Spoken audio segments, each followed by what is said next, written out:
Hey, just a little message before we get started. I offer one-on-one coaching to women for breakup recovery and dating. So if you're interested, just send me an email at tracy@tphtherapy.com. That's TRACIE at tphtherapy.com. And let me know if you're interested and I can give you information. We can hop on a very brief call to see what your needs are, either around dating and or breakup recovery. And I'm really excited to help you on your journey.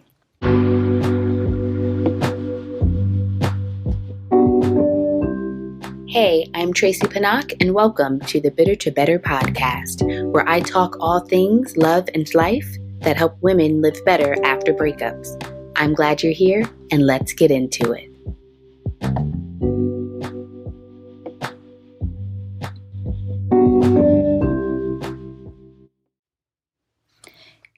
Hey, today I'm talking about sleep routines or sleep hygiene, which are the routines and habits that we have around sleep, just like you have bodily hygiene and oral hygiene.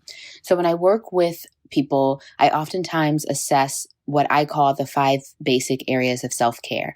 That's sleeping, eating, exercise, social connection, and boundary setting. So sleep is a huge one because I always say nothing is better with poor sleep.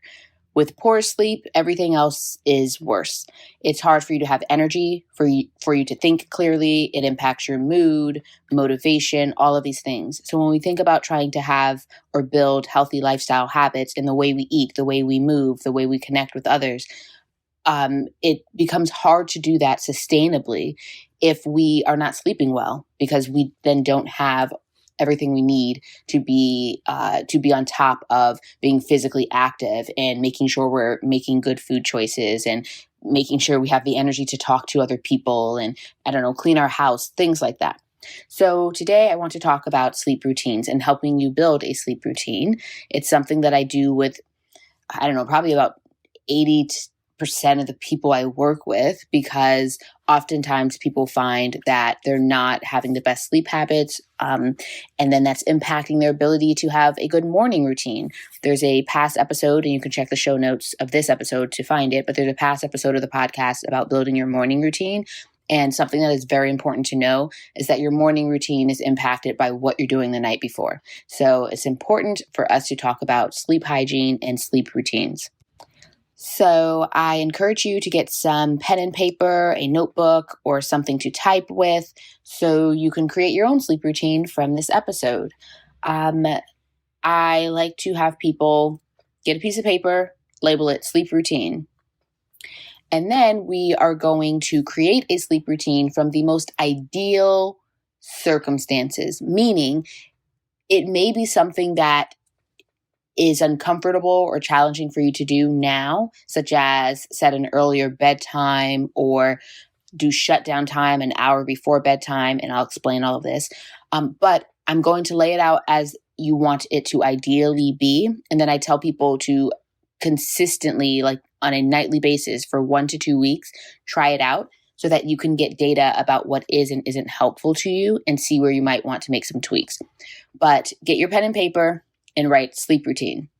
Next, I want you to write bedtime, and this is where I want you to put your ideal bedtime in order to get 8 hours of sleep, meaning you need to look at what time you need to wake up in the morning, count back 8 hours, and that needs to be your bedtime. So for this example, let's say bedtime is 10 p.m.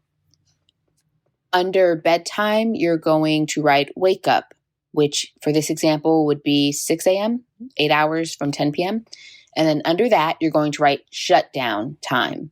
That will be 9 p.m. because ideally your shutdown time is an hour before your intended bedtime. Okay. If you realize that an hour before bedtime is really difficult for you to do because of your schedule or something like that, then you can shorten it to a half hour before bedtime, but it's ideal to try to start with an hour. Okay. Next, I want you to write potential shutdown time activities. Potential shutdown time activities.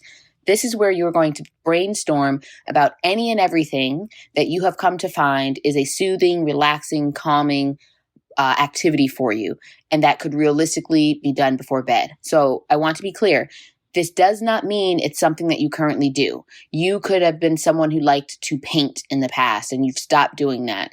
This would still go on this list if you recognize that it's something that is soothing or calming to you. So we're just going to brainstorm. So examples might be coloring, drawing, sketching, journaling, writing poetry or writing stories, listening to podcasts, listening to books, listening to music, meditating, breath work, stretching, yoga, skincare routine, massage, stretching, if I didn't already say that.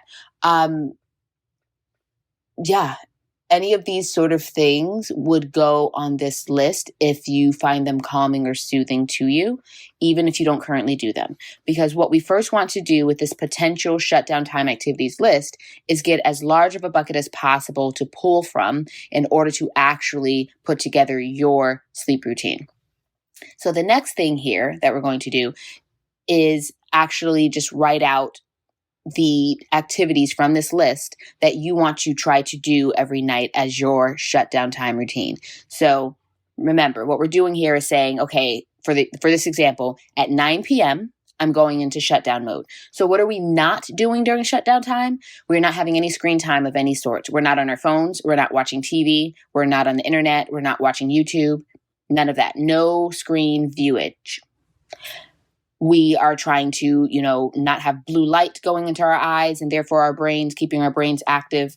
We're also not doing any type of stressful activity. So if there's a certain person you talk to who stresses you out, you're doing that before your shutdown time. So in this example, you're doing that before 9 p.m. Your work, any work you have to do, you're doing that before 9 p.m. Dinner and all of that will have been done. Everything, all the chores and tasks and obligations and stressful things, we're doing that before shutdown time. Okay. So now it's 9 p.m.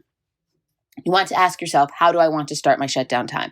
If you're someone who takes your showers at night, then I recommend starting shutdown time with a shower. But honestly, some people might get home earlier in the day and immediately take their showers then. So that's fine. But if you happen to be someone who likes to shower at night, right before bed, then a good way to start your shutdown routine is to take your shower.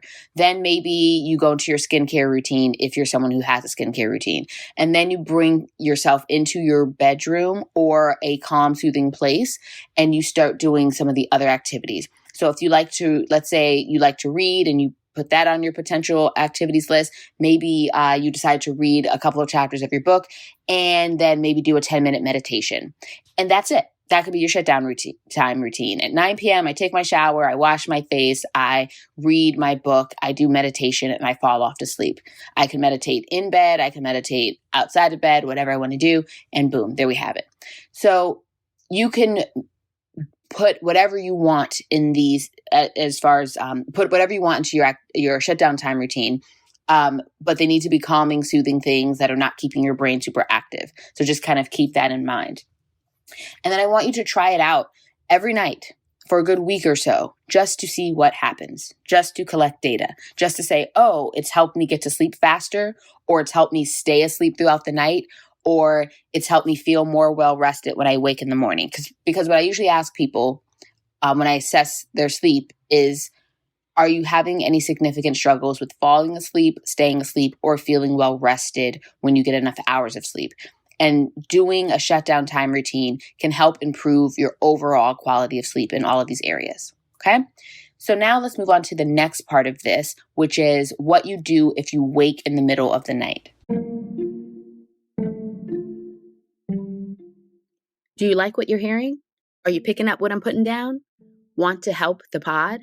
If so, please know it's greatly appreciated, and I welcome you to support the Bitter to Better podcast however you can. Might I suggest a few options? First, please rate and review the show on Spotify, Apple Podcast, or whatever platform you choose.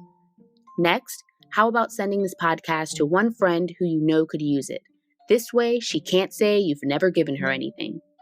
If you're really riding with me, talk about the show on social media and tag me. I'm at Tracy Panak on Instagram. And lastly, if you ever use any products or services I mention in the pod, can you tell them Tracy Panak from the Bitter to Better podcast sent you?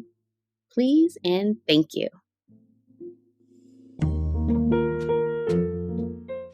So let's start with expectations for waking in the middle of the night. What I mean is It's totally normal to wake in the middle of the night to get a drink of water, go to the bathroom, adjust your sleeping position, things like that. So it's not so much the waking up that's the problem, it's the ability to return back to sleep. So I usually tell people give yourself 20 minutes to fall back asleep without doing anything besides closing your eyes. Maybe you practice some deep breathing or you might meditate a little, but pretty much give yourself 20 minutes to fall back asleep normally without an issue. If after 20 minutes you are not asleep, then I do suggest you get up and do something. And I think of this in levels or phases, 1, 2, and 3, meaning the first thing you might do after 20 minutes has passed and you still haven't gone back to sleep, or let's start with what you won't do. You will not turn on the television. You will not pick up your phone. So let me stop for a moment actually to give a little spiel on the phone. If you are someone who really struggles not to reach for your phone when you wake up in the middle of the night, then I suggest you not have your phone in your room, or you put it far away from you where you would have to get up to get it. I also highly recommend the do not disturb function, which actually I should have said that in regards to your sleep routine before you go to bed. Set a time for your phone to automatically go into do not disturb, so that you don't get a bunch of notifications and things that tempt you to go on your phone. So mine is set for 9 o'clock. So after 9 p.m., people don't hear so much from me. And if you have certain people who you need to come through, you can set that. Well, I'm talking as, I use the iPhone. I'm assuming that this function is available on all phones, but you can set the people whose messages and phone calls you want to come through when it's do not disturb, obviously being a parent and your children being with the other parent or with someone else, that might be a concern. So set those people as you need to. But if any of those people are people who stress you out or who might be very chatty with you after your shutdown time, you can let them know that you're working on your sleep. And so you'll be less responsive after whatever time. And, unless it's an emergency. So that's just a side note. But what you will not do when you wake up in the middle of the night is turn on screens or start engaging in something that's highly, activating, like starting to do work, get up, turn on your light, go to your computer and start doing things. No screens, no computer, no phone, no TV.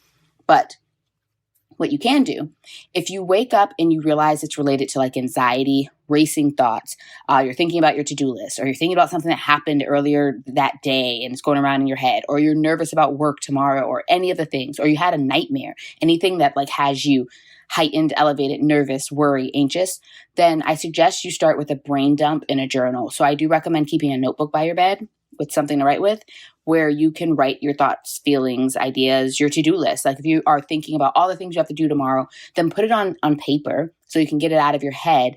And that sometimes is enough to relax us enough to be able to go back to sleep, or write about the nightmare you had, or just write about the random thoughts that are on your mind. It doesn't need to make sense.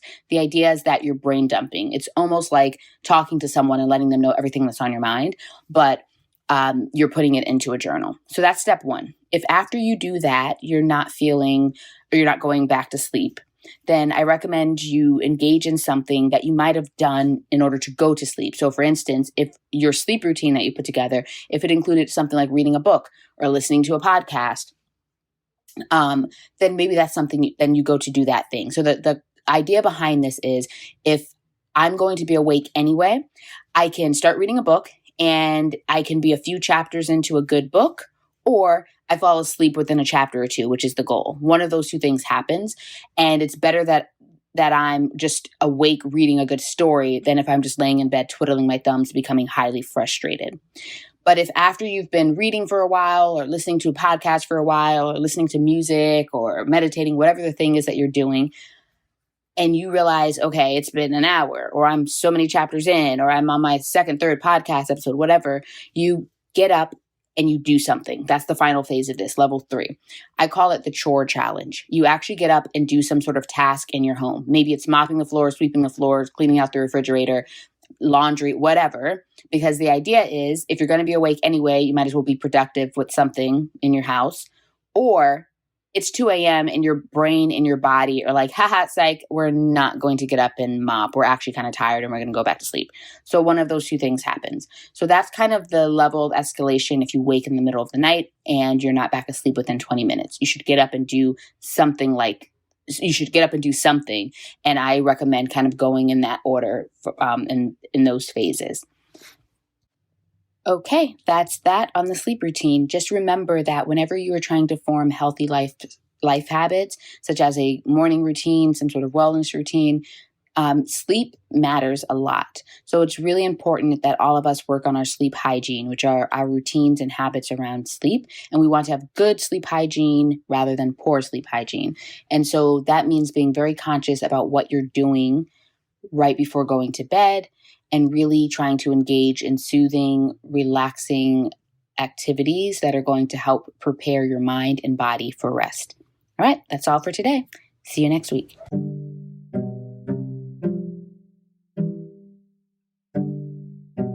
Hey, by the way, I can be found in other places besides this podcast. Just search my name on YouTube and you'll find my channel. Subscribe for periodic how-to videos for dealing with breakups and mastering dating. That's right, I said mastering dating. It's a skill, ladies. I can also be found on Instagram at Tracy Panak. And lastly, I most encourage you to join my email list where you get breakup and dating support delivered to your inbox, in addition to getting the most exclusive access to my programs and coaching services. My email list subscribers are the first to know when my coaching programs launch and the only people to get discounts when they're offered. As always, I'm glad we got into it and looking forward to next time.